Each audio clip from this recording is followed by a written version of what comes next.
A man who thinks he's a woman is suing 16 women for refusing to wax his male genitalia.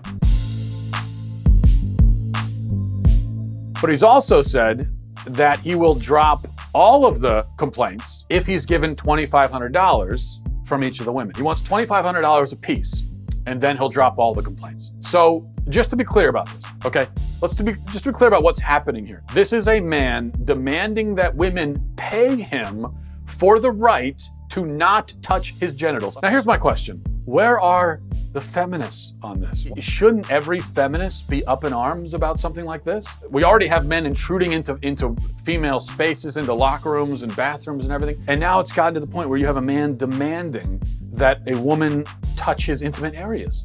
What's the difference between this and what Harvey Weinstein did? What's the difference between this guy, this quote transgender, and Harvey Weinstein? Harvey Weinstein used the power of his position, used his influence to compel women to engage in sexual activities with him, whereas this man is using his status as a victim. He's using his protected status, and he's using the authority of the government and the courts to compel women to touch him intimately. So if the feminists are really going to fight the Me Too fight, and if they're going to be consistent about it, then they should be standing up and saying something about these kinds of things. This is why feminism is so useless these days. Because the fights that they should be fighting, where we actually need them, they say nothing because they're afraid. They've been cowed into silence by the LGBT lobby. What I'm saying to feminists is have some courage, stand up. Don't let the LGBT lobby boss you around, bully you. Don't forfeit everything that you pretend to want and pretend to fight for just because they're making demands. Most of the legal fights and most of the fights for women's rights, those fights are in the past now. Women have the right to vote. They have most of the same legal rights as men. But this is one particular area where women, I think, are being legally persecuted.